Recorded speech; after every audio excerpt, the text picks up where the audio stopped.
I was taken aback by my mother-in-law's unexpected words. "I didn't expect you to afford such a place." "Well done, dear. We're more than happy to move in with you." My confusion deepened at her statement. "Excuse me," I interjected, feeling the need to clarify. "With this upgrade, I don't mind holding off on the divorce. Remember, I'm single now, Lucy, 35, working as a doctor at the Women's Health Clinic. My apartment, a comfortable 15-minute drive from work, accommodates not just me but also my husband, William, and his parents. My marriage to William commenced 5 years ago, accompanied by his condition that we live with his parents. Being an only child, I understood his familial obligations. Despite knowing this beforehand, I agreed wholeheartedly. Thus, when we tied the knot, we opted for a larger apartment, embracing life with his parents as part of our domestic arrangement. Initially, when we began our cohabitation, William's parents assured me, "As a doctor, Lucy, you're undoubtedly busy. Leave the household chores to us. Your father-in-law and I will handle everything else while you focus on your work." And true to their word, they diligently managed all cooking, cleaning, and domestic tasks, affording me the luxury of concentrating solely on my professional duties. I assumed William enjoyed the same privileges. However, our dynamic shifted dramatically 6 months later. Abruptly, William resigned from his job. Taken aback, I inquired, "What's prompted this decision? Why quit?" His response was startling. "I believe I've put in my fair share. I need a hiatus before embarking on a fresh start. Besides, even without my income, we won't struggle financially with yours." I countered, "But why such a significant decision without consulting me? You can't guarantee finding another job. What if something happens to me?" His reply was dismissive. "There's no need for pessimism. We have savings to fall back on." Attempting to reason, my mother-in-law intervened. "Now, Lucy, don't be too hard on him. William has toiled diligently thus far. A break is well deserved. Wouldn't you agree? You can compensate for his absence by working a bit harder." Stunned into silence, I pondered the unfairness of her suggestion. My workload was already demanding, and it seemed ludicrous to imply that I should bear the brunt of our financial responsibilities while William enjoyed a respite. After all, I too faced challenges. Upon hearing my retort, my mother-in-law's expression shifted abruptly. With raised eyebrows, she retorted, "Let me remind you, Lucy, you're not the sole one grappling with difficulties here. While you were at work, your father-in-law and I were tending to the household tasks alongside our own jobs without respite. If you insist on such talk, we'll cease our contributions to the household. From now on, you're on your own." Her words struck me dumb. With that declaration, my mother-in-law and William exited the room, heading to the living room to watch TV. Thus began my solitary struggle to juggle both household chores and my job. No one else would lift a finger to help. Takeout meals became a regular occurrence, likely to stave off hunger in their absence of cooking. However, their preferences leaned towards pricey options like sushi, leading to mounting demands for increased funds to cover food expenses. "Lucy, ensure there's enough money for our meals. Are you aiming to starve us?" they plead. Even when I urged restraint, my mother-in-law would counter, "How heartless to suggest scrimping on food when we're confined at home with no other indulgences. You're such a heartless person, neglecting your responsibilities to care for your in-laws." "Perhaps divorce is the answer," he declared. Exasperated, I relented, increasing the funds allotted for food, enabling my in-laws and William to indulge in whatever culinary desires they fancied. During a brief break from work, I dashed to a nearby gas station to pick up a few essentials. Upon reaching the counter for payment, I realized my card was missing and my wallet seemed lighter. Momentary confusion gripped me before I hurried home immediately after work. Bursting into the living room, I was met with the sight of a gleaming new television. "Welcome home, Lucy." "Back so soon," chimed in William, his voice laced with fond innocence. "Isn't it splendid, Lucy?" added my mother-in-law, their faces adorned with sinister smirks. "What's this? How did you manage to afford this?" I questioned, baffled by the sudden splurge. "We had savings, obviously." "Savings," came the casual reply. My mother-in-law seized the opportunity to chime in, her tone dripping with fond gratitude. "But Lucy, we had no idea you were saving so diligently for us. You should have mentioned it sooner. With your dutiful contributions, we can now enjoy even more luxuries. You've finally proven your worth as a daughter-in-law." Spotting my card on the table, I exclaimed, "Wait, did you use my savings? And how did you obtain the PI?" Their response was dismissive. It's simple to deduce. After all, we're family, my mother-in-law asserted with a satisfied grin. Using William's birthday as the PIN shows your affection for him, she added, seemingly pleased with her deduction. I didn't choose the PIN with William in mind. It simply remained unchanged since our marriage. And my feelings towards William are not as they once were, I confessed. Unfazed, both my mother-in-law and William continued their audacious demands. You haven't fulfilled your duties as a daughter-in-law thus far. There's no need to make a fuss over this. Your obligation is clear. Hand over your savings to us quietly. We expect 3,000, no, 4,000 monthly from now on. Don't try to hide your earnings. Ensure we receive our fair share, they insisted. Incensed by their shameless demands, I snapped back. This isn't a joke. Why should my hard-earned money line your pockets? If you desire funds, earn them yourselves. This applies to you both, mother-in-law and father-in-law. Show some decency and consider household finances before attempting to extort from me. The room fell into a heavy silence, the weight of my words hanging in the air. Yet it took no time for my in-laws to retaliate. Such impertinence, daughter-in-law. Is that how you address your mother-in-law? We see no semblance of gratitude from you. What use is a daughter-in-law who only brings money? Your audacity is beyond belief. There's a line you've crossed, my father-in-law seethed.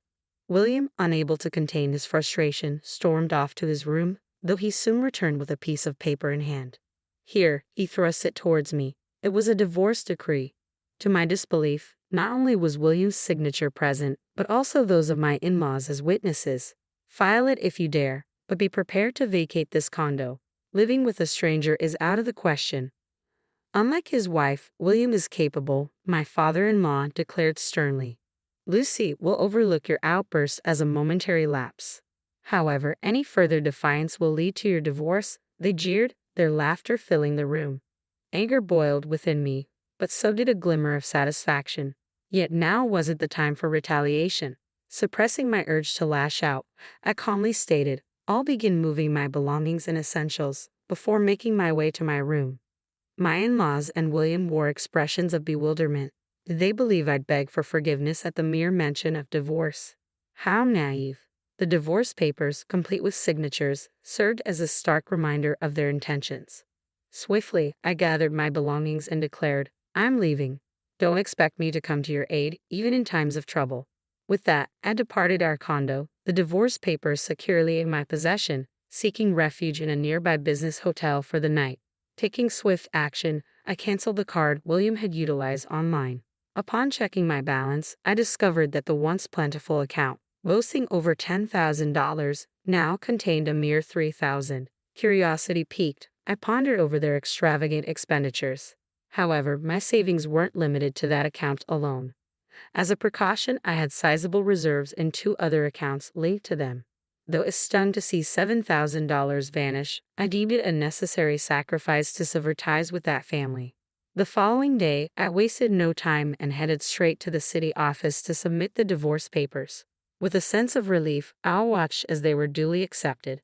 To assure the finality of the matter, I double-checked my family register certificate, confirming my newfound status as a divorced individual. At last, I had severed ties with that troublesome mother-son duo. While the urge to rejoice surged within me, I remained composed, knowing there were still tasks at hand. My next stop was a real estate agency, where I attended to 2 crucial matters. Firstly, I invested in a home of my own, utilizing the savings I had diligently accrued over the years. Through this process, I came to grasp the true significance of living life on my own terms. The realization dawned upon me that freedom was a precious commodity, one that could easily be compromised. I understood the importance of seizing opportunities promptly and asserting my autonomy without hesitation. I settled into my new single-story house, reveling in its spacious living room, practical kitchen, and a coveted walk-in closet, all mine. Determined to make it truly mine, I spent the day furnishing every nook and cranny, moving in whatever I could manage.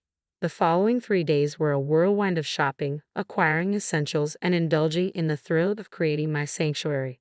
While the expense of replacing everything was significant, I deemed it a worthy investment for a fresh start. A few days later, as I sat down to dinner around 8 p.m., the doorbell interrupted my solitude. Curious as to who could be calling at such an hour, I glanced at the intercom screen to find a familiar sight. William, my former mother-in-law, and my former father-in-law. Almost a nostalgic scene. Anticipating their arrival, I approached the door and swung it open. Before I could utter a word, William launched into a tirade. What's the idea? Disappearing without a word? It's madness. His outburst prompted his parents to intervene, urging him to calm down. William, take a breath. We agreed to discuss this calmly later, remember? His mother interjected soothingly. Exactly. Look at this place, isn't it fantastic?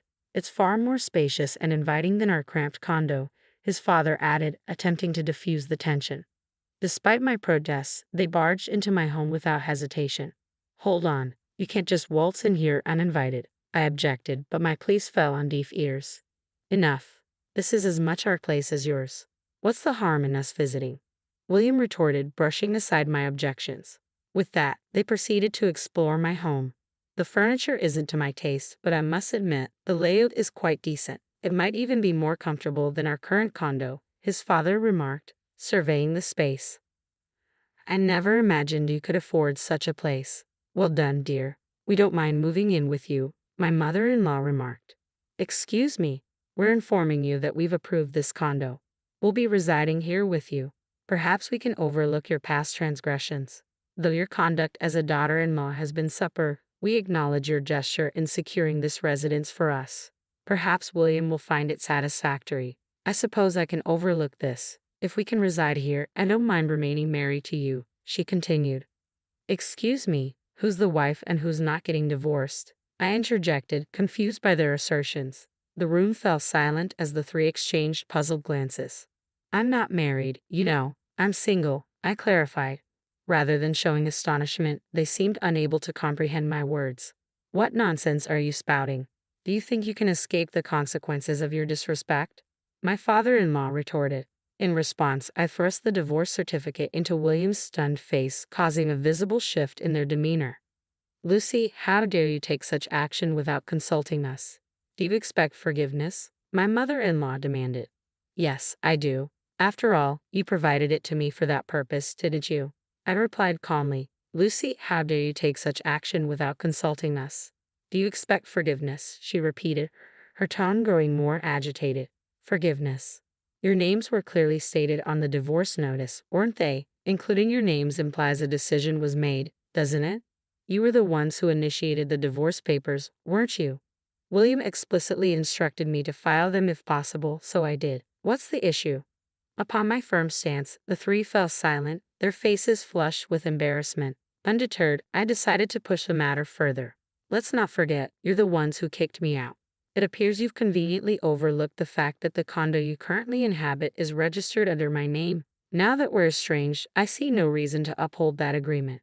Hence, I've terminated it. If you fail to vacate within a week, I'll have you forcibly removed from the premises, I declared. Their expressions quickly shifted from anger to shock, their faces draining of color. With determination, I executed my final move.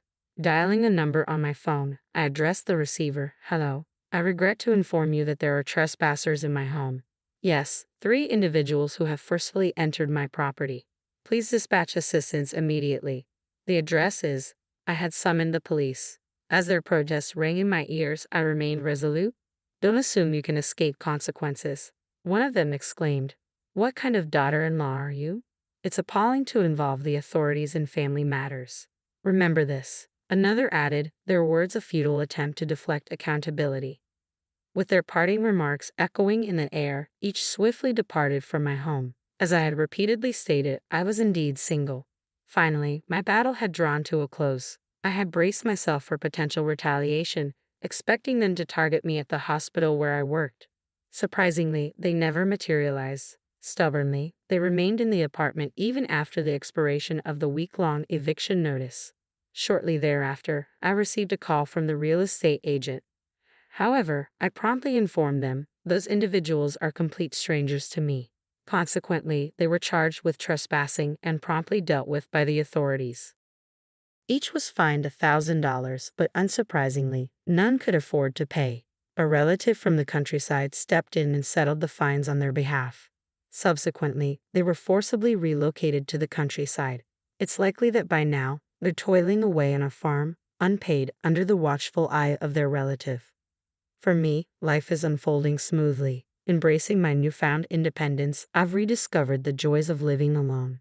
After years of prioritizing others over myself, every day feels like a fresh start. Moving forward, I'm determined to savor each moment and seize the opportunities that come my way, ensuring that I make the most